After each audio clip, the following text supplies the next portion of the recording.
Había agentes de inmigración que cobraban su sueldo del gobierno y cobraban otro sueldo de la MS-13. No hablamos de un error, no hablamos de un descuido. Hablamos de un sistema paralelo construido durante años, donde el uniforme que debía detener a los pandilleros era exactamente lo que los dejaba pasar. Lo que hace diferente este caso no es la corrupción. Eso en El Salvador ya nadie se lo puede inventar.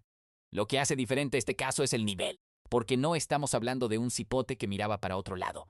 Estamos hablando de funcionarios con credenciales, con acceso, con la autoridad legal de decidir quién entraba y quién no a Estados Unidos. Y decidieron venderla. Revisamos expedientes judiciales, declaraciones oficiales de la PNC y registros de al menos 3 operativos coordinados entre agencias para reconstruir esta historia completa. Si alguna vez cruzaste una frontera con miedo, si alguna vez viste cómo la Mara se movía con una libertad que no tenía explicación lógica, este documental te va a explicar exactamente por qué era posible y quién lo hacía posible. Todo el mundo asume que la MS-13 operaba en las sombras, escondida, huyendo de las autoridades. Pero estos pandilleros no le huían a la autoridad, le pagaban, y la autoridad los dejaba pasar. Hay un tipo de traición que no hace ruido, no llega con balazos ni con amenazas, llega con una firma, con un sello, con un uniforme planchado y una sonrisa de funcionario que lleva años haciendo lo mismo, en el mismo escritorio, en la misma ventanilla. Imagínate a un hombre, llamémosle el agente. Creció en una colonia de San Salvador como cualquier cipote de los 90. Estudió, se esforzó, consiguió un puesto en la institución migratoria. Su familia era el orgullo, el que había salido adelante, el que tenía trabajo fijo, prestaciones, uniforme. Para sus vecinos era el ejemplo. Para la MS-13 era el activo más valioso que tenían en toda la cadena migratoria. Porque así funciona esto, chero. La pandilla no busca al más violento para infiltrar una institución. Busca al más invisible, al que nadie sospecha, al que lleva años construyendo una reputación limpia precisamente para el momento en que la necesita vender. Y este hombre la vendió. Pero para entender cómo llegó hasta ahí, hay que entender primero quién era antes. El agente no nació corrupto. Eso es lo primero que hay que decir. No porque genere simpatía, no la genera, sino porque entender cómo alguien llega a vender su uniforme es más útil que simplemente condenarlo desde afuera.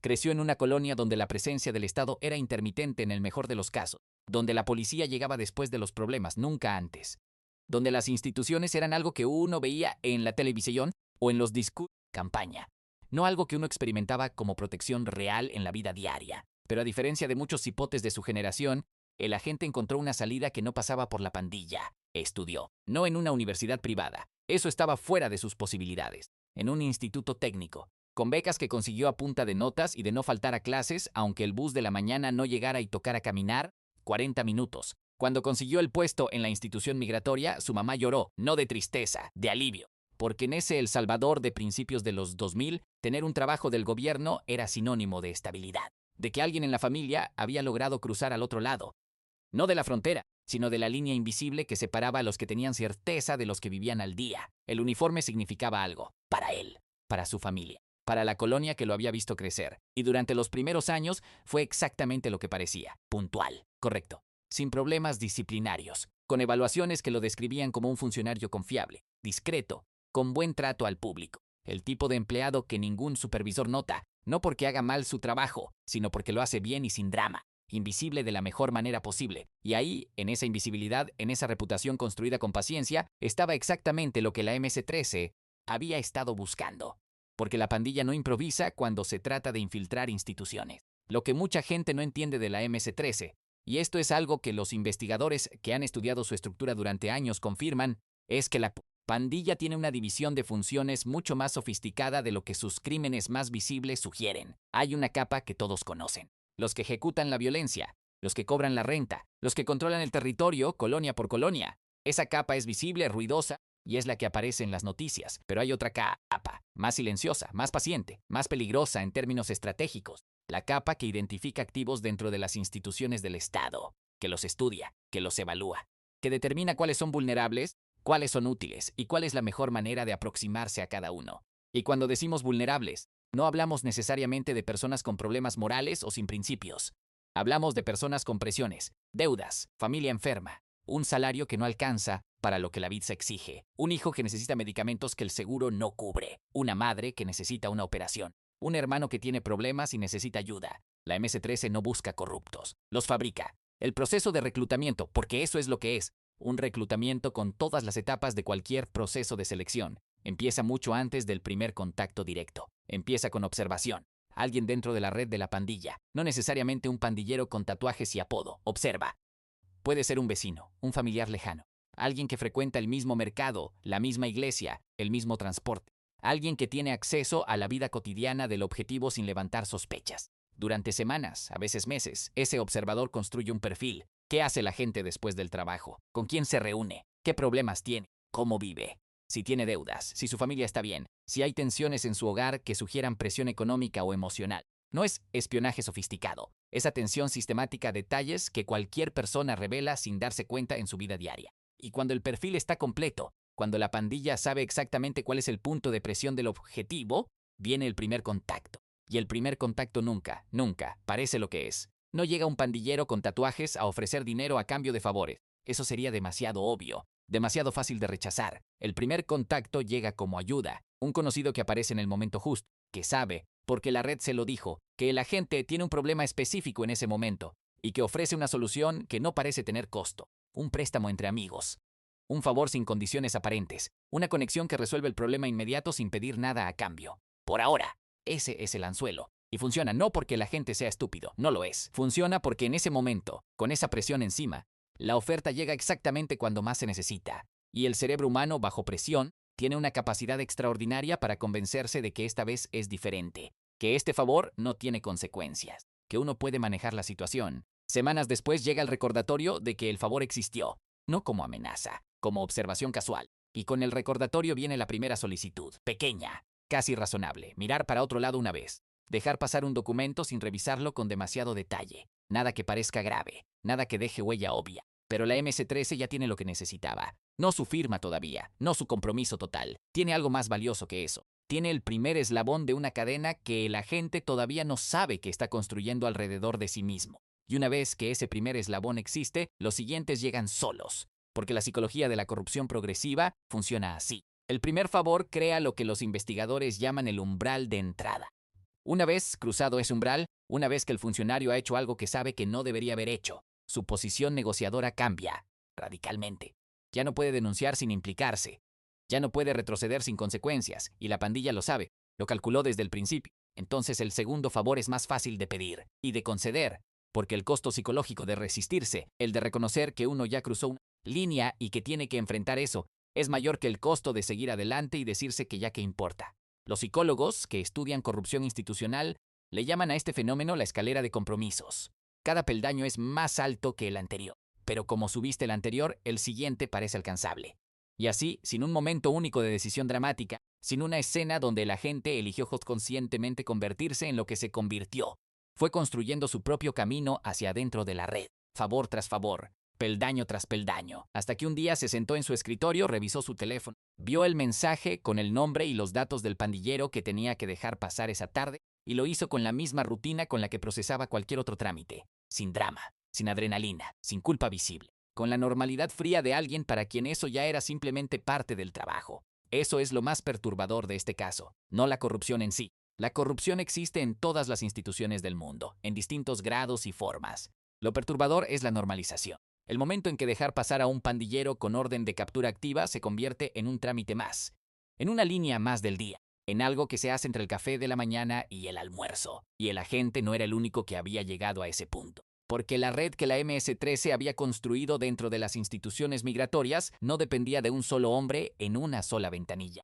Dependía de varios, coordinados, con roles distintos, con puntos de contacto establecidos a lo largo de toda la ruta migratoria. Un sistema dentro del sistema, invisible para afuera, perfectamente funcional para adentro. Pero para entender el tamaño real de ese sistema, cuánto daño causó, cuánto pisto generó, cuántos pandilleros cruzaron gracias a él, hay que ver los números, y los números de este caso no son abstractos. Son demoledores. Hablar de corrupción en El Salvador es fácil, todo el mundo la menciona, todo el mundo la denuncia, pero muy pocos se sientan a calcular lo que realmente costó, no en palabras, en números, porque cuando empezás a juntar los datos, los operativos, los registros migratorios, los testimonios de agencias internacionales, el cuadro que aparece no es el de unos cuantos pandilleros que se escaparon por un descuido. Es el de una operación sostenida, sistemática, rentable. Primero los números. Según registros de operativos conjuntos entre la PNC salvadoreña y agencias migratorias de la región, el costo por cruce para un pandillero con expediente activo oscilaba entre $500 y $2,000, dependiendo del nivel de riesgo. dependiendo de cuántos puntos de control había que lubricar en la ruta. $500 por cabeza puede sonar a poco, pero multiplícalo por la cantidad de pandilleros que la MS-13 movió entre El Salvador, Guatemala, México y Estados Unidos durante los años de mayor actividad. Estamos hablando de cientos de cruces documentados y probablemente el doble sin documentar. Y el resultado es un negocio que generaba más pisto que muchas empresas formales en El Salvador. Los investigadores que reconstruyeron la operación calcularon que en su punto de mayor actividad, la red procesaba entre 8 y 12 cruces mensuales de pandilleros con algún nivel de riesgo migratorio, algunos con órdenes de captura activas en El Salvador, algunos con antecedentes documentados en múltiples países, algunos con identidades falsas que los funcionarios corruptos validaban con la misma rutina con la que sellaban cualquier pasaporte legítimo. 8 a 12 cruces al mes, durante años. Hacé la matemática, chero. Si cada cruce generaba en promedio $1,000, considerando la variabilidad entre casos de bajo y alto riesgo, y la red operó de manera sostenida durante al menos 4 años antes de ser desmantelada, estamos hablando de un flujo de dinero que supera $1,000,000 solo en pagos directos a funcionarios, sin contar lo que la pandilla facturaba por encima de eso a las clicas que solicitaban los cruces, sin contar los servicios adicionales, documentación falsa, identidades alternativas, cartas de respaldo institucional, que algunos funcionarios proveían por separado y a precios distintos. Pero el dinero es solo la mitad de la historia. La otra mitad es lo que ese dinero compró, no solo cruces, compró tiempo, compró reorganización, compró la posibilidad de que pandilleros con órdenes de captura activas siguieran operando, enviando instrucciones entre clicas de distintos países, reubicándose cuando un operativo los presionaba en un territorio, volviendo cuando la presión bajaba, como si las fronteras no existieran, como si el mundo entero fuera su colonia. Porque hay algo que hay que entender sobre la MS-13 que los titulares nunca explican bien. Esta no es una pandilla que opera colonia por colonia, aislada, sin coordinación central. Es una estructura transnacional con décadas de experiencia moviéndose entre jurisdicciones, con clicas establecidas en El Salvador, Guatemala, Honduras, México y comunidades enteras en Los Ángeles, Nueva York, Washington, D.C., Houston. Y una estructura transnacional necesita moverse. Necesita trasladar personas de un territorio a otro cuando hay presión operativa. Necesita enviar liderazgo a reuniones de coordinación entre clicas. Necesita reubicar a pandilleros que han sido identificados en un país antes de que sean capturados. Necesita mover recursos, no solo dinero, también instrucciones, información, personal especializado. Para todo eso necesita rutas. Y las rutas más valiosas no son las clandestinas, las que implican cruzar por el monte de madrugada, esquivar patrullas, esconderse en camiones. Esas rutas son lentas, impredecibles y dejan rastro. Las rutas más valiosas son las oficiales, las que pasan por ventanilla, con sello, con registro, con la apariencia perfecta de un trámite migratorio legítimo. Eso es exactamente lo que esta red proveía, no un escape de emergencia. Una autopista institucional, permanente, confiable, con horarios establecidos y protocolos claros. Y mientras esa autopista funcionaba, mientras los pandilleros cruzaban con la tranquilidad de quien tiene los papeles en orden, había familias salvadoreñas que vivían las consecuencias directas de cada uno de esos cruces. Y aquí es donde los números dejan de ser números. Porque detrás de cada cruce había un nombre, un pandillero específico que cruzó hacia un destino específico con un propósito específico. Y ese propósito, en la mayoría de los casos, no era turismo.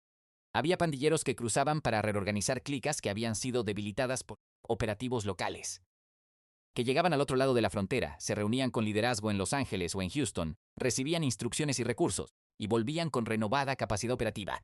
Cada uno de esos viajes se traducía, con más o menos tiempo de por medio, en más extorsiones, más amenazas, más control territorial, más familias atrapadas en colonias donde la MS-3 era el gobierno real. Había pandilleros que cruzaban huyendo de una hija investigación activa, que salían de El Salvador justo antes de que la PNC ejecutara una orden de captura, porque alguien dentro del sistema les había avisado que la orden existía, y que desde el otro lado de la frontera seguían dando órdenes a sus clicas como si nunca se hubieran movido. La distancia física no interrumpía el control, solo lo hacía más difícil de rastrear. Y había pandilleros que cruzaban con una misión específica, para ejecutar algo que no podían ejecutar desde adentro, para eliminar a alguien que estaba causando problemas, para presionar a una familia que se había atrasado en el pago de la renta, para dar un mensaje que necesitaba ser dado en persona. Cada uno de esos viajes tenía víctimas del otro lado. Familias que nunca supieron que el hombre que llegó a amenazarlas había cruzado la frontera con un sello oficial en el pasaporte. Y las víctimas de esta red no estaban solo en El Salvador, porque la ruta funcionaba en ambas direcciones. Pandilleros que necesitaban salir de El Salvador y pandilleros que necesitaban entrar o volver desde Estados Unidos. Deportados con antecedentes que el sistema migratorio estadounidense había documentado pero que llegaban a El Salvador con identidades alternativas, que los funcionarios corruptos procesaban sin levantar alertas, que en lugar de ser identificados, registrados y monitoreados como la ley exigía, simplemente desaparecían en el sistema como cualquier otro viajero y volvían a sus colonias, a sus clicas, a sus territorios, como si nunca se hubieran ido.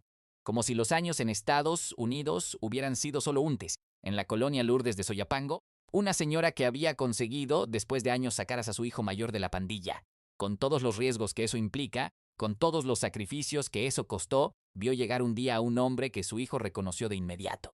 Era alguien que había sido deportado a Estados Unidos 3 años antes, que según los registros oficiales había salido del país, que según la lógica del sistema no debería haber podido volver sin pasar por todos los controles establecidos, pero ahí estaba, en la misma esquina de siempre, con el mismo mensaje de siempre. La señora no presentó denuncia formal, sabía lo que eso costaba. Sabía que denunciar sin protección real no era valentía, era un boleto de ida hacia algo peor. Pero lo que sí dijo, en una conversación recogida por investigadores de derechos humanos que documentaron patrones de este tipo en varias colonias, fue algo que resume mejor que cualquier expediente judicial lo que esta red significó en términos humanos. Dijo, uno hace todo lo posible para sacar a los suyos de eso, y luego el sistema los vuelve a meter.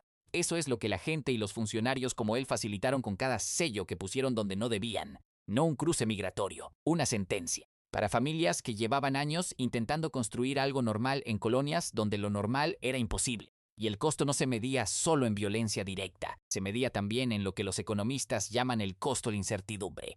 En las colonias donde la MS-13 mantenía control territorial gracias en parte a la movilidad que esta red le garantizaba, el efecto sobre la vida económica cotidiana era devastador y silencioso. Los comerciantes que pagaban renta no pagaban porque quisieran. Pagaban porque la alternativa era cerrar, o algo peor que cerrar, y sabían, porque lo habían visto, que los que cobraban la renta tenían acceso a recursos y a movilidad que el Estado supuestamente controlaba, pero que en la práctica no controlaba del todo. Eso cambia el cálculo de resistencia. Si sabes que el pandillero que te amenaza puede cruzar una frontera cuando lo presionen, volver cuando quiera, y que el sistema no lo va a detener efectivamente, no porque no existan las leyes, sino porque hay gente dentro del sistema que lo protege. Entonces, tu capacidad de resistir se reduce a casi nada, no porque seas cobarde, sino porque sos racional.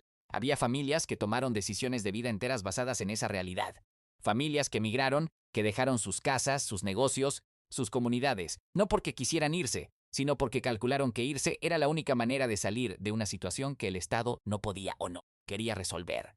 Muchos de ustedes que están viendo esto tomaron esa misma decisión en algún momento. Saben exactamente de lo que hablamos. Saben lo que es irse no por oportunidad, sino por necesidad, no como aventura, sino como escape. Saben lo que es dejar atrás a gente que uno quiere porque quedarse ya no era una opción segura. Y lo que este documental documenta es que parte de la razón por la que esa situación duró tanto, por la que la MS-13 mantuvo ese nivel de control durante esos años, fue que había gente dentro del sistema que cobraba para que así fuera. Gente con uniforme, gente con sueldo del gobierno. Gente que cada quincena depositaba su salario institucional en el mismo banco donde depositaba el pisto de la pandilla. Eso es lo que los números representan cuando dejan de ser números y se convierten en lo que siempre fueron. Vidas, decisiones forzadas, familias rotas, comunidades vaciadas, pero la red no operaba sola. Para entender cómo pudo mantenerse tanto tiempo sin ser desmantelada, cómo pudo sobrevivir a cambios de gobierno, a operativos, a investigaciones parciales, hay que ver algo que va más allá de los funcionarios de ventanilla. Hay que ver quién más sabía y quién más decidió no ver, porque la capa más perturbadora de esta historia no es la de los que participaron directamente, es la de los que tuvieron toda la información necesaria para actuar y eligieron no hacerlo. Hay una pregunta que toda investigación de corrupción institucional llega a hacer en algún momento. ¿Cuándo dejó de ser un secreto? Porque la corrupción a esta escala, funcionarios coordinados, rutas establecidas, pagos sistemáticos durante años, no es invisible, deja rastros, deja patrones, deja anomalías en los registros que cualquier auditoría seria habría detectado. La pregunta no es si alguien lo sabía, la pregunta es cuántos lo sabían y por qué eligieron no ver.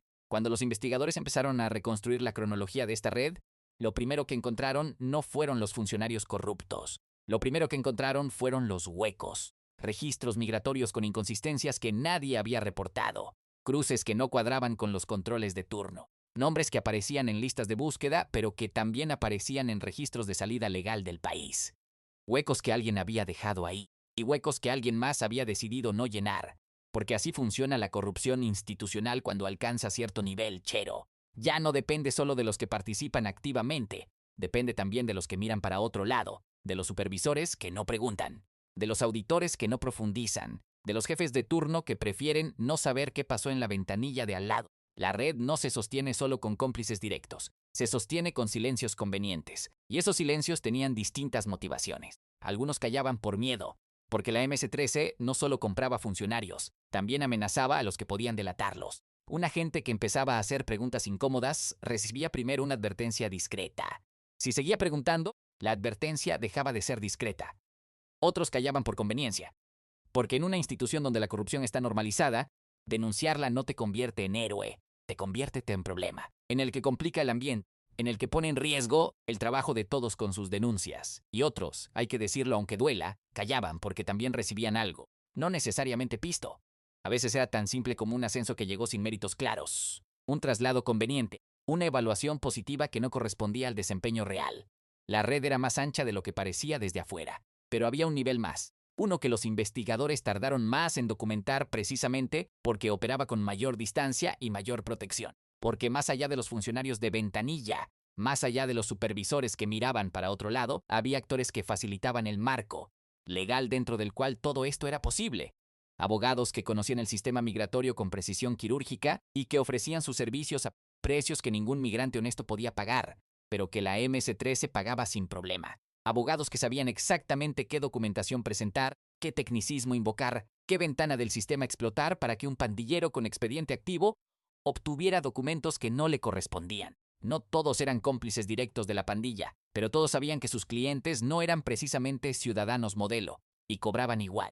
Y más arriba todavía, en el nivel donde las decisiones se toman con traje y corbata, en reuniones con agenda oficial y actas firmadas. Había funcionarios de rango medio que habían aprendido a administrar la corrupción como si fuera una variable más del presupuesto. No la inventaron, no la diseñaron, simplemente la encontraron cuando llegaron al cargo y decidieron que era más conveniente heredarla que desmantelarla.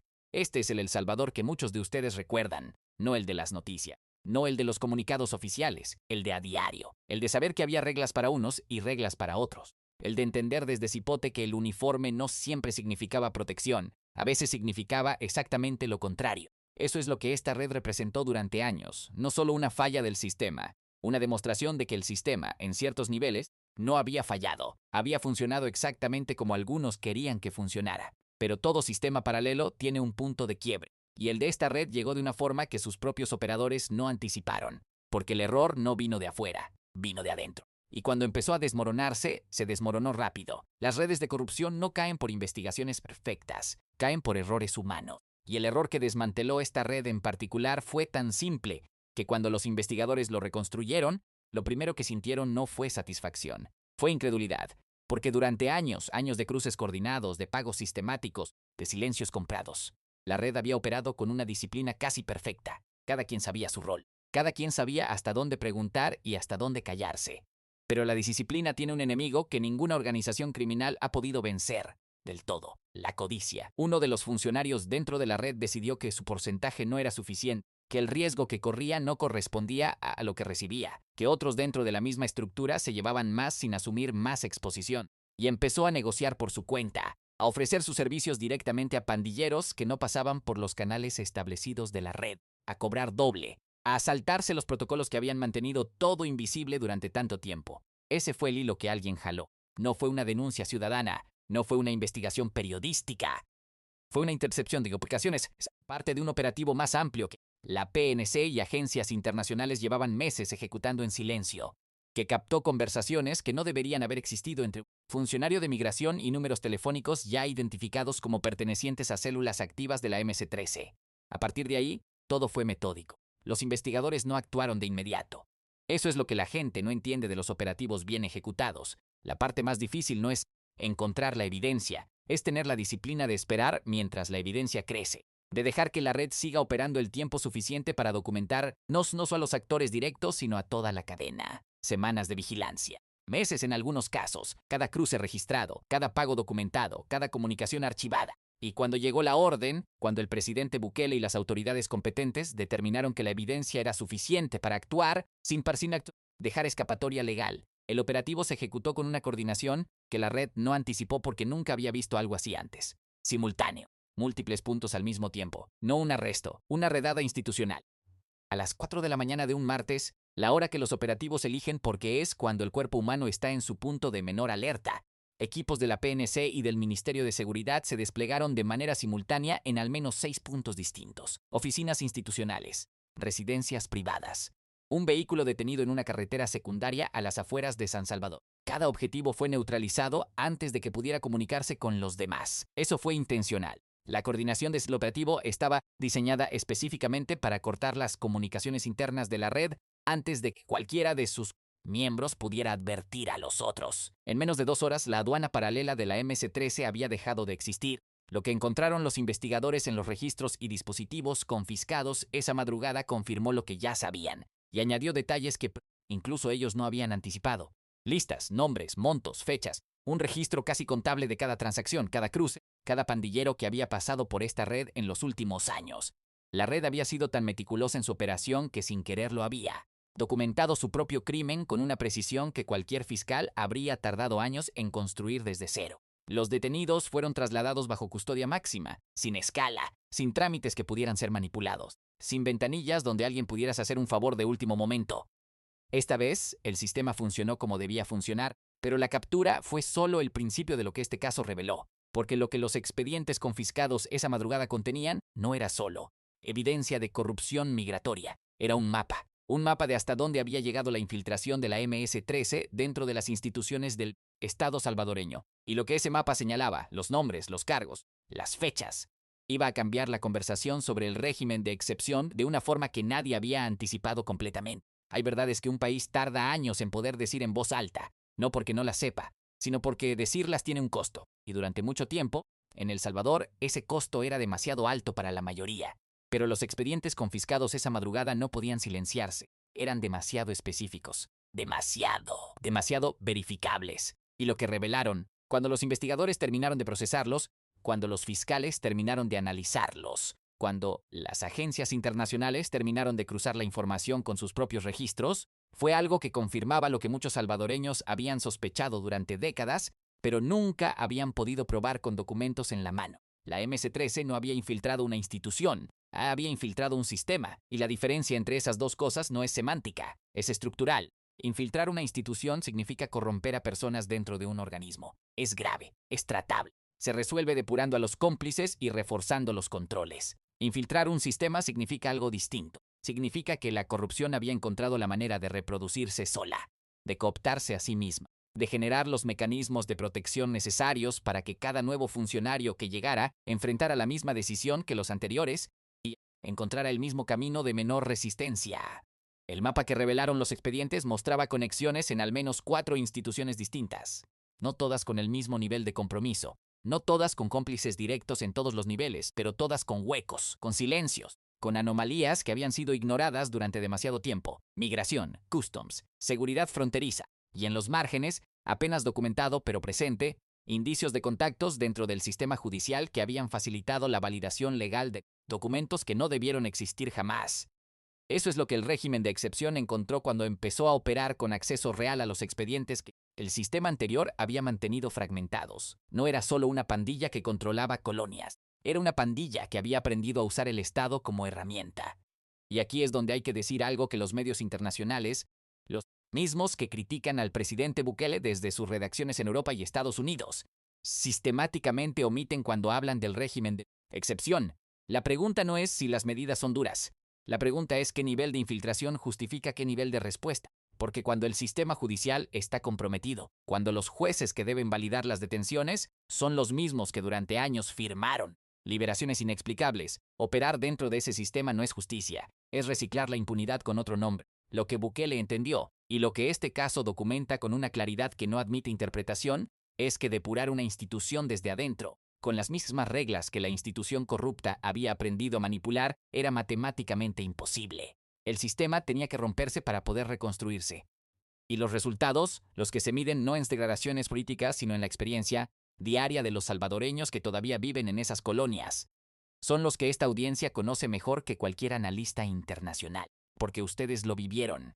Saben lo que era cruzar una colonia con miedo, saben lo que era pagar renta para poder abrir un negocio, Saben lo que era ver a un familiar amenazado sin poder hacer nada porque las instituciones que debían protegerlos estaban, en algunos casos, en la misma nómina que los que amenazaban. El Salvador ya no existe, no porque haya desaparecido solo, sino porque hubo una decisión política de desmantelarlo, con todos los costos que eso implica, con todas las críticas internacionales que eso genera, con toda la incomodidad que produce romper reglas que otros países todavía consideran intocables. Pero los funcionarios que cobraban por dejar pasar pandilleros están presos. Las rutas que usaban están cerradas. Y los pandilleros que cruzaban fronteras como si tuvieran pasaporte diplomático están en el SECOT, sin ventanillas, sin funcionarios corruptos, sin nadie que les firme una salida. Este caso no es solo la historia de una red de corrupción migratoria desmantelada. Es la demostración de que cuando el Estado decide actuar en serio, cuando la voluntad política existe y las instituciones se alinean detrás de ella, incluso los sistemas más arraigados de impunidad tienen fecha de vencimiento. La aduana paralela de la MS-13 funcionó durante años porque nadie con suficiente poder quiso cerrarla. Cuando alguien quiso, tardó 2 horas. Quedan preguntas abiertas, siempre quedan. ¿Cuántos cruces nunca se documentaron? ¿Cuántos pandilleros llegaron a Estados Unidos por esta ruta y siguen activos? ¿Qué pasó con el dinero que la red generó durante años y que no apareció en los registros confiscados? Esas preguntas tienen respuestas, pero requieren su propio documental. Y en este canal esos documentales se hacen completos, sin prisa, sin recortes, con los expedientes en la mano. Si no querés perderte esa historia cuando salga y las que vienen después de ella, suscríbete ahora, porque este es el único canal donde esta historia se cuenta entera.